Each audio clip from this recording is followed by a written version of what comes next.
ಮನೆಯಲ್ಲಿ ನಾನು, ನನ್ನ ಪತಿ ರಾಜೀವ್ ಮತ್ತು ನನ್ನ ಮಗ ಆಶಿಕ್ ಮಾತ್ರ ಇರುವುದು. ರಾಜೀವ್ ಅವರಿಗೆ ಒಂದು ಖಾಸಗಿ ಕಂಪನಿಯಲ್ಲಿ ಕೆಲಸ. ಬೆಳಿಗ್ಗೆ ಹೋದರೆ ಬರುವುದು ರಾತ್ರಿ ತುಂಬಾ ತಡವಾಗಿ. ಇನ್ನು ನನ್ನ ಮಗ ಆಶಿಕ್ 4ನೇ ತರಗತಿ ಓದುತ್ತಿದ್ದಾನೆ. ಅವನ ಶಾಲಾ ಮತ್ತು ಟ್ಯೂಷನ್ ಮುಗಿಸಿ ಬರುವುದು ಸಂಜೆ 6 ಗಂಟೆಯಾಗುತ್ತದೆ. ಇನ್ನು ನಾನು ಮನೆ ಕೆಲಸ ನಿರ್ವಹಿಸುವ ಗೃಹಿಣಿ. ಮನೆ ಕೆಲಸ ಮಾಡಿ ಬಿಡುವಿನ ಸಮಯದಲ್ಲಿ ಟಿವಿ ನೋಡುವುದು ಅಥವಾ ಮಲಗುವುದು ನನ್ನ ಅಭ್ಯಾಸ. ಅಕ್ಕಪಕ್ಕದ ಯಾರ ಹತ್ತಿರವೂ ಹೆಚ್ಚು ಬೆರೆಯುತ್ತಾ ಇರಲಿಲ್ಲ. ಹೀಗೆ ನನ್ನ ಜೀವನ ರುಚಿ ಇಲ್ಲದ ಅಡುಗೆಯಂತಿತ್ತು. ನನಗೂ ಒಮ್ಮೊಮ್ಮೆ ತುಂಬಾ ಬೇಸರ ಅನಿಸುತ್ತಿತ್ತು. ಅದಕ್ಕೆ ಇದೇ ನಮ್ಮ ಹಣೆಬರಹ, ಇಷ್ಟೇ ಎಂದು ಸುಮ್ಮನಾಗುತ್ತಿದ್ದೆ. ಹೀಗಿರುವಾಗ ನಮ್ಮ ಮನೆ ಮೇಲಿನ ಒಂದು ಮನೆ ಖಾಲಿಯಾಗಿತ್ತು. ಆ ಮನೆಗೆ ಹೊಸದಾಗಿ ಸವಿತಾ ಬಂದಳು. ಮನೆ ಪ್ರವೇಶ ಪೂಜೆಗೆ ಆಕೆ ಕುಂಕುಮಕ್ಕೆಂದು ಕರೆದಿದ್ದಳು. ನಾನು ಕೂಡ ಹೋಗಿ ಬಂದಿದ್ದೆ. ಅದೇ ನಮ್ಮಿಬ್ಬರ ಮೊದಲ ಭೇಟಿಯಾಗಿತ್ತು. ಅದಾದ ನಂತರ ಹೋಗಿ ಬರುತ್ತಾ ಸ್ವಲ್ಪ ಕ್ಲೋಸ್ ಆಗಿ ಸವಿತಾ ಮತ್ತು ಅವರ ಗಂಡ ತರುಣ್ ಇಬ್ಬರೂ ಕೆಲಸಕ್ಕೆ ಹೋಗುತ್ತಿದ್ದರು. ನಮ್ಮ ಮಾತುಕತೆ ಎಲ್ಲ ಸಂಜೆ ಹೊತ್ತು ಮಾತ್ರವೇ ಇರುತ್ತಿತ್ತು. ಕೆಲವೊಮ್ಮೆ ಗಂಡ ಹೆಂಡತಿ ಇಬ್ಬರೂ ಒಟ್ಟಿಗೆ ಬರುತ್ತಿದ್ದರು. ಹಾಗಾಗಿ ನಾನು ಸವಿತಾರವರನ್ನು ಮಾತಾಡಿಸುವುದಕ್ಕೆ ಹೋದಾಗ ಅವರ ಗಂಡ ತರುಣ್ ಅವರನ್ನೂ ಕೂಡ ಮಾತಾಡಿಸುತ್ತಾ ಇದ್ದೆ. ಹೀಗೆ ನಮ್ಮ ಪರಿಚಯ ಶುರುವಾಯಿತು. ಕೆಲವೊಮ್ಮೆ ನಾನು ಅವರ ಮನೆಗೆ ಹೋದಾಗ ಅವರು ಅನ್ಯೋನ್ಯವಾಗಿ ಪ್ರೀತಿಯಿಂದ ಮಾತಾಡುತ್ತಾ ಇರುವುದು, ಪರಸ್ಪರ ಸಣ್ಣ ಸಣ್ಣ ಸ್ಪರ್ಶಗಳನ್ನು ನೀಡುವುದು ನೋಡಿ ನನಗೆ ಮನಸ್ಸಿನಲ್ಲಿ ಒಂದು ರೀತಿಯ ಆಸೆ ಚಿಗುರಿತು. ಅವರ ನಡುವಿನ ಪ್ರೀತಿ ನನಗೆ ಹೊಸ ಆಲೋಚನೆಯನ್ನು ನೀಡಿತು.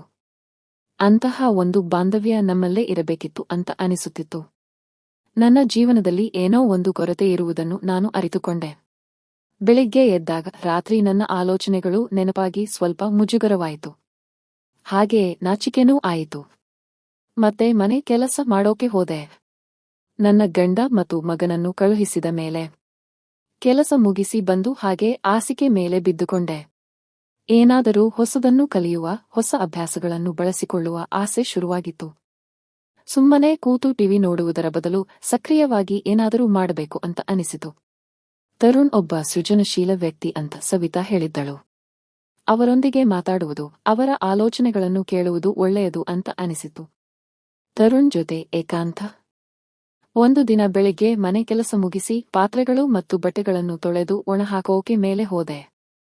ಹಾಗೆ ಯಾಕೋ ಸವಿತಾ ಮನೆ ಕಡೆ ನೋಡಿದರೆ ಮನೆ ಬಾಗಿಲು ತೆರೆದೇ ಇತ್ತು. ನಾನು ಹತ್ತಿರ ಹೋಗಿ ಸವಿತಾ ಅಂತ ಕೂಗಿದೆ. ಆಗ ತರುಣ್ ಆಚೆ ಬಂದರು. ನಾನು ಸವಿತಾ ಇದ್ದಾಳೇನೋ ಅನ್ಕೊಂಡೆ ಅಂದೆ. ಅವರು ಅವಳಿಗೆ ಇವತ್ತು ಕೆಲಸಕ್ಕೆ ರಜೆ, ಲೇಟ್ ಆಯ್ತು ಅಂತ ಹೋಗಿರಲಿಲ್ಲ ಎಂದರು. ನಾನು ಅಷ್ಟೇನಾ, ಸವಿತಾ ಇದ್ದಾಳೆ ಎಂದೆ. ಅವರು ಅವಳು ಊರಿಗೆ ಹೋಗಿದ್ದಾಳೆ ಅಂದರು. ನಾನು ಹೌದಾ, ಯಾವಾಗ ಹೋದಳು? ಹೇಳಲೇ ಇಲ್ಲ ಅಂದೆ. ತರುಣ್ ಅದು ರಾತ್ರಿ ಊರಿಂದ ಫೋನ್ ಮಾಡಿದ್ರು. ಅವರ ಅಮ್ಮನಿಗೆ ಹುಷಾರಿಲ್ಲ ಅಂತ. ಅದಕ್ಕೆ ಬೆಳಗ್ಗೆನೇ ನಾನು ಹೋಗಿ ಬಸ್ಸಿಗೆ ಬಿಟ್ಟು ಬಂದೆ ಅಂದರು. ನಾನು ಹೌದಾ, ಮತ್ತೆ ಯಾವಾಗ ಬರ್ತಾಳೆ ಅಂದೆ. ಆಗ ತರುಣ್ ಗೊತ್ತಿಲ್ಲ, ಊರಿಗೆ ಹೋದ ಮೇಲೆ ಫೋನ್ ಮಾಡ್ತೀನಿ ಅಂತ ಹೇಳಿದ್ದಾಳೆ ಅಂದರು.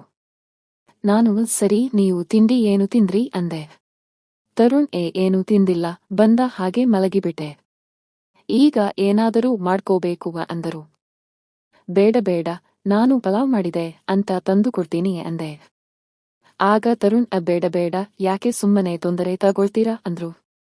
ನಾನು ಒಂದು ಸಾರಿ ಅವರ ಮುಖ ನೋಡಿ ಏನು ತೊಂದರೆ ಇಲ್ಲ ಎಂದು ನಕ್ಕು ಮನೆಗೆ ಹೋಗಿ ಪಲಾವ್ ತರೋಕೆ ಹೋದೆ. ಆಗ ತರುಣ್ ಒಬ್ಬರೇ ಇದ್ದಾರೆ ಅಂತ ನೆನೆಸಿಕೊಂಡು ನನಗೆ ಖುಷಿಯಾಯಿತು. ಅವರಿಗೆ ಸಹಾಯ ಮಾಡಬೇಕು ಅಂದುಕೊಂಡೆ. ನಾನು ಮನೆಯಿಂದ ಬಿಸಿ ಪಲಾವ್ ತಂದು ತರುಣ್ ಅವರಿಗೆ ಕೊಟ್ಟೆ. ನಾನು ಬಿಸಿ ಇದೆ, ಈಗಲೇ ತಿನ್ನಿ ಅಂದೆ. ತರುಣ್ ಪರವಾಗಿಲ್ಲ, ನಾನು ಆಮೇಲೆ ತಿಂತೀನಿ ಅಂದರು. ಆಗ ನಾನು ಇಲ್ಲ, ನೀವು ತಿನ್ನಬೇಕು ಅಂತ ತಟ್ಟೆಗೆ ಹಾಕಿಕೊಂಡು ಬಂದು ಕೊಟ್ಟೆ. ಕೊಡುವಾಗ ನಾನು ಸ್ವಲ್ಪ ಬಗ್ಗಿದಾಗ ನನ್ನ ಬ್ಲೌಸ್ ಅವರಿಗೆ ಸ್ಪಷ್ಟವಾಗಿ ಕಾಣಿಸುತ್ತಿತ್ತು. ತರುಣ್ ನನ್ನನ್ನು ನೋಡಿ ಅವರ ಕಣ್ಣುಗಳಲ್ಲಿ ಏನೋ ಒಂದು ಹೊಳಪು ಕಾಣಿಸಿತು. ನನಗೊಂದು ಪುಟ್ಟ ರೋಮಾಂಚನ ಆಯಿತು. ನಾನು ತಿಂದು ಹೇಳಿ ಹೇಗಿದೆ ಅಂತ ಹೇಳಿದೆ. ಆಗ ತರುಣ್ ತಿಂದು ಚೆನ್ನಾಗಿದೆ ಅಂತ ಅಂದ್ರು. ನಾನು ನಗುತ್ತಾ ಸ್ವಲ್ಪ ಕಾಲೆಳೆಯುವ ಧ್ವನಿಯಲ್ಲಿ ನಾನು ನಿಮ್ಮ ಹೆಂಡತಿ ಮಾಡಿದ್ದಕ್ಕಿಂತನಾ ಅಂತ ಕೇಳಿದೆ. ಆಗ ತರುಣ್ ಚೆನ್ನಾಗಿದೆ ಅಂತ ನನ್ನ ಕಡೆ ನೋಡಿ ನಕ್ಕರು. ಸರಿ, ನೀವು ತಿನ್ನುತ್ತೀರಿ, ನಾನು ಬಟ್ಟೆ ಒಣಗೋಕೆ ಬರ್ತೇನೆ ಅಂದೆ. ತರುಣ್ ಆಯ್ತು ಅಂದ್ರು. ನಾನು ಹೊರಗಡೆ ಹೋಗೋಕೆ ಮುಂಚೆ ಒಂದು ಸಾರಿ ಅವರ ಕಡೆ ನೋಡಿದೆ. ಅವರಲ್ಲಿ ಒಂದು ವಿಚಿತ್ರ ಆಕರ್ಷಣೆ ಕಾಣಿಸಿತು. ದಾರಿ ಹಿಡಿದು ಬಟ್ಟೆ ಒಣ ಹಾಕಿ ಮತ್ತೆ ತರುಣ್ ಬಳಿ ಬಂದೆ. ನಾನು ತಿಂಡಿ ತಿಂದ್ರ ಅಂದೆ. ಆಗ ತರುಣ್ ಹೂ ತಿಂದೆ ಅಂದರು. ಇನ್ನೂ ಸ್ವಲ್ಪ ಬೇಕಾ ಅಂದೆ. ಆಗ ತರುಣ್ ಬೇಡ ಸಾಕು ಅಂತ ಅಂದ್ರು. ಯಾಕ್ರೀ ಚೆನ್ನಾಗಿಲ್ವಾ ಅಂತ ಅವರನ್ನ ನೋಡ್ತಾ ಕೇಳಿದೆ. ಆಗ ತರುಣ್ ಹಾಗೇನೂ ಇಲ್ಲ, ತುಂಬಾ ಚೆನ್ನಾಗಿತ್ತು ಅಂತ ನನ್ನ ನೋಡ್ತಾ ಹೇಳಿದ್ರು. ನಾನು ಸರಿ ಪ್ಲೇಟ್ ಕೊಡಿಯೇ ಅಂತ ಮುಂದೆ ಬಗ್ಗಿದೆ. ಆಗ ನನ್ನ ಉಡುಪಿನಿಂದಾಗಿ ನನ್ನ ಬ್ಲೌಸ್ ಸ್ಪಷ್ಟವಾಗಿ ಕಾಣಿಸಿತು. ತರುಣ್ ಹೇ ಏನು ಮಾಡ್ತಾ ಇದ್ದೀರಾ? ಬೇಡ ಬೇಡ, ನಾನು ಕ್ಲೀನ್ ಮಾಡ್ಕೊಂತೀನಿ ಬಿಡಿಯೇ ಅಂತ ಅಂದ್ರು. ನಾನು ಪರವಾಗಿಲ್ಲ ಕೊಡಿಯೇ ಅಂತ ಪ್ಲೇಟ್ ತಗೊಂಡೆ. ನನ್ನ ಕೈ ಅವರ ಕೈಗೆ ಸಣ್ಣದಾಗಿ ತಾಗಿತು. ಒಂದು ಕ್ಷಣ ಇಬ್ಬರೂ ಪರಸ್ಪರ ನೋಡಿಕೊಂಡೆವು. ಹೋಗಿ ಪ್ಲೇಟ್ ತೊಳೆದು ಬಂದೆ. ತರುಣ್ ತುಂಬಾ ಥ್ಯಾಂಕ್ಸ್ ಕಣ್ರೀ ಅಂತ ನನ್ನ ನೋಡ್ತಾ ಹೇಳಿದ್ರು. ನಾನು ಥ್ಯಾಂಕ್ಸ್ ಯಾಕೆ ಅಂತ ಅವರ ಕಣ್ಣಲ್ಲಿ ಕಣ್ಣಿಟ್ಟು ಕೇಳಿದೆ. ಆಗ ತರುಣ್ ನೀವು ಮಾಡಿದ್ದು ಪಲಾವ್ಗೆ ಅಂತ ನನ್ನ ಕಡೆ ಬಿಸಿ ನೋಟ ಬೀರುತ್ತಾ ಹೇಳಿದ್ರು. ನಾನು ಇನ್ನೇನಾದರೂ ಬೇಕಿದ್ದರೆ ನನ್ನ ಹತ್ರ ಹೇಳಿ, ಸಂಕೋಚ ಪಟ್ಟುಕೊಳ್ಳಬೇಡಿ ಅಂತ ಹೇಳಿದೆ. ಆಗ ತರುಣ್ ಸರಿ ಯಾಕೆ ನಿಂತಿದ್ದೀರಾ, ಕೂತ್ಕೊಳ್ಳಿ ಅಂತ ತಮ್ಮ ಕುರ್ಚಿಯನ್ನು ಸರಿ ಮಾಡಿಕೊಳ್ಳುತ್ತಾ ಹೇಳಿದ್ರು. ನಾನು ಅವರ ಎದುರಿಗೆ ಕೂತ್ಕೊಂಡೆ. ಸವಿತಾ ಈಗ ನೆಮ್ಮದಿಯಾಗಿ ಇರಬಹುದೇನೋ ಅಲ್ವಾ ಅಂತ ಹೇಳಿದೆ. ಆಗ ತರುಣ್ ಯಾಕೆ ಹಾಗೆ ಹೇಳ್ತಾ ಇದ್ದೀರಾ ಅಂತ ಅಂದ್ರು. ಆಗ ನಾನು ನಕು ಏನಿಲ್ಲ ಬಿಡಿ ಅಂದೆ. ಆಗ ತರುಣ್ ಇಲ್ಲ ಇಲ್ಲ, ನೀವೇನೋ ಮುಚ್ಚಿಡ್ತಾ ಇದ್ದೀರಾ, ಏನು ಹೇಳಿದ್ರಿ ಅಂದ್ರು. ಆಗ ನಾನು ಸವಿತಾ ನಿಮ್ಮ ಬಗ್ಗೆ ಹೇಳಿದ್ದನ್ನ ನೆನಪಿಗೆ ಬಂತು ಅಷ್ಟೇ, ಅದಕ್ಕೆ ಹೇಳಿದೆ ಅಂದೆ. ಆಗ ತರುಣ್ ಅದೇನು ಹೇಳಿದ್ದಾಳೆ ನನ್ನ ಹೆಂಡತಿ ಅಂತದ್ದು. ಆಗ ನಾನು ನಗುತ್ತಾ ಸ್ವಲ್ಪ ಆಳವಾದ ಅರ್ಥದಲ್ಲಿ ಹೇಳಿದೆ. ನೀವು ಅವರನ್ನ ತುಂಬಾ ಕಾಡಿಸ್ತೀರಂತೆ. ಅವಳು ನಿಮ್ಮಿಂದ ನಿದ್ದೆನೇ ಮಾಡೋಕೆ ಆಗಲ್ವಂತೆ. ಈಗ ಅವರಿಗೆ ಆರಾಮಾಗಿ ನಿದ್ದೆ ಮಾಡಬಹುದು ಅಲ್ವಾ? ಆಗ ತರುಣ್ ಮುಖದಲ್ಲಿ ಸಣ್ಣದಾಗಿ ನಾಚಿಕೆ ಮೂಡಿತು. ನಾಚಿಕೆಯಿಂದ ನಗುತ್ತಾ ಓ ಅದನ್ನೆಲ್ಲ ನಿಮಗೆ ಹೇಳಿದಳಾ? ಇನ್ನೇನು ಹೇಳಿದ್ದಾಳೆ ಅಂತ ಹೇಳಿದ್ರು. ಆಗ ನಾನು ಸುಮ್ಮನೆ ಇನ್ನೂ ತುಂಬಾನೇ ಹೇಳಿದ್ದಾಳೆ ಬಿಡಿ ನಿಮ್ಮ ಬಗ್ಗೆ ಅಂತ ಸುಳ್ಳು ಹೇಳಿದೆ. ಆಗ ತರುಣ್ ನಾಚಿಕೆಯಿಂದ ನಕ್ಕರು. ನಾನು ಇವತ್ತು ಏನು ಮಾಡ್ತಿದ್ದೀರಾ ಅಂತ ಕೇಳಿದೆ. ಆಗ ತರುಣ್ ನಾಟಕ ಮಾಡುತ್ತಾ ಗೊತ್ತಿಲ್ಲ, ಏನಾದರೂ ದಾರಿ ಇದ್ರೆ ಹೇಳಿಯೇ ಅಂತ ಅಂದ್ರು. ಆಗ ನಾನು ದಾರಿ ಇದೆ, ಆದರೆ ಹೇಳೋಕಾಗಲ್ಲ ಎಂದೆ. ಆಗ ತರುಣ್ ಯಾಕೆ ಹೇಳೋಕಾಗಲ್ಲ ಅಂದ್ರು. ಆಗ ನಾನು ಆ ದಾರಿ ಅಂತದ್ದು ಹೇಳೋಕೆ ಆಗಲ್ಲ, ನೋಡಬಹುದು ಹೋಗಬಹುದು ಅಂತ ತೋರಿಸ್ತೀನಿ ಅಂದೆ. ಆಗ ತರುಣ್ ಒಂದು ಕ್ಷಣ ಯೋಚಿಸಿದರು. ಸರಿ ಯಾವ ದಾರಿ ಅಂತ ಕೇಳಿದ್ರು. ಆಗ ನಾನು ಎದ್ದು ಅವರ ಹತ್ತಿರ ಹೋಗಿ ಕಣ್ಣು ಮುಚ್ಚಿ ಹೇಳ್ತೀನಿ ಅಂದೆ. ಆಗ ತರುಣ್ ಯಾಕೆ ಕಣ್ಣು ಮುಚ್ಚಬೇಕು ಅಂದ್ರು. ನಾನು ನಿಮ್ಮ ಒಳ್ಳೇದಕ್ಕೆ ಹೇಳ್ತಾ ಇದ್ದೀನಿ, ಕಣ್ಣು ಮುಚ್ಚಿ ಅಂದೆ. ಆಗ ತರುಣ್ ಕಣ್ಣು ಮುಚ್ಚಿದರು. ನಾನು ಅವರ ಕೈಯನ್ನು ತೆಗೆದುಕೊಂಡು ನನ್ನ ತೋಳಿನ ಮೇಲೆ ಸಣ್ಣದಾಗಿ ನನ್ನ ಉಡುಪಿನ ಅಂಚು ಅವರ ಕೈಗೆ ತಾಗುವಂತೆ ಮಾಡಿದೆ. ಮತ್ತೆ ನನ್ನ ಕೈಯನ್ನು ಅವರ ಕೈಯಿಂದ ತೆಗೆದು ನನ್ನ ಕೈ ಅವರ ತೊಡೆಯ ಮೇಲೆ ಇಟ್ಟೆ. ಅವರ ಕೈ ಅಲ್ಲೇ ಇತ್ತು. ನಾನೀಗ ಕಣ್ಣು ಬಿಡಿ, ದಾರಿ ನೋಡಿ ಅಂದೆ. ಆಗ ತರುಣ್ ನೋಡುತ್ತಾ ನನ್ನ ಕಣ್ಣು ಮುಚ್ಚಿದ್ರು ತಾನೇ ಬಿಡೋಕೆ ಅಂದರು. ಅವರ ಮಾತು ನನಗೆ ಹೊನ್ನಾರವನ್ನು ಮೂಡಿಸಿತು. ನಾನು ನಾಚಿಕೆಯಿಂದ ಓ ತುಂಬಾ ತುಂಟರಪೈ ಅಂತ ಅವರ ಭುಜದ ಮೇಲೆ ಕೈಯನ್ನು ಇಟ್ಟೆ. ಆಗ ತರುಣ್ ಎಲ್ಲಿ ದಾರಿ ಕಾಣಿಸ್ತಾನೇ ಇಲ್ಲ ಅಂತ ಅವರ ಕಣ್ಣುಗಳಲ್ಲಿ ತಮಾಷೆ ಇತ್ತು. ನಾನು ದಾರಿ ನಿಮ್ಮ ಕೈಯಲ್ಲಿದೆ, ನೋಡೋದು ಬಿಡೋದು ನಿಮಗೆ ಬಿಟ್ಟಿದ್ದು ಅಂದೆ. ಆಗ ತರುಣ್ ಹಾಗೆ ಒಂದು ಕೈನ ಕೆಳಗೆ ಜಾರಿಸಿ ನನ್ನ ತೊಡೆಯನ್ನು ಹಿಡಿದು ನನ್ನ ನೋಡ್ತಾ ಹೋಗಿದ್ದ. ನಿಮ್ಮ ದಾರಿ ತುಂಬಾ ಚೆನ್ನಾಗಿದೆ ಅಂದ್ರು.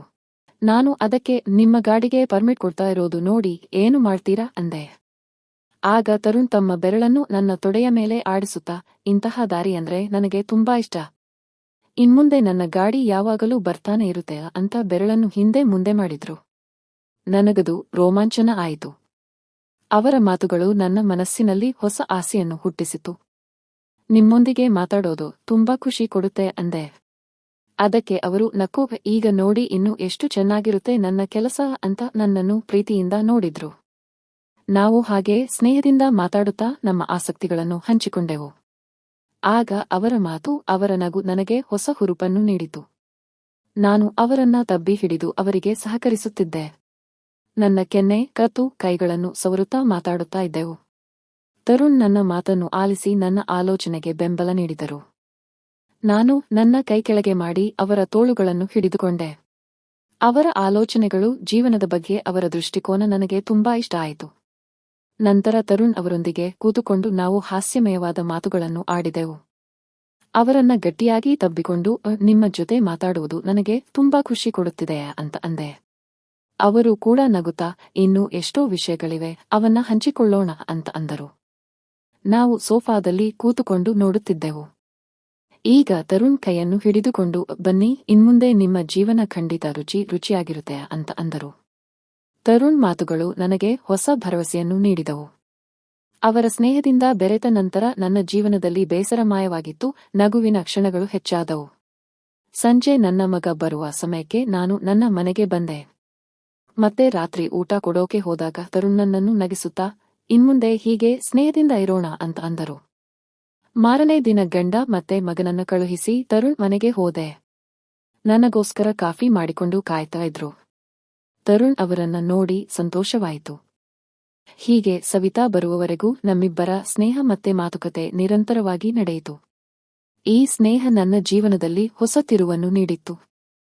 ನಾನು ಏಕಾಂಗಿಯಲ್ಲ, ನನಗೊಂದು ಹಂಚಿಕೊಳ್ಳುವುದಕ್ಕೆ ಒಬ್ಬ ಒಳ್ಳೆಯ ಸ್ನೇಹಿತ ಇದ್ದಾನೆ ಅಂತ ಅನಿಸಿತು. ಇಲ್ಲಿಗೆ ಈ ಕತೆ ಮುಗಿಯುತ್ತದೆ.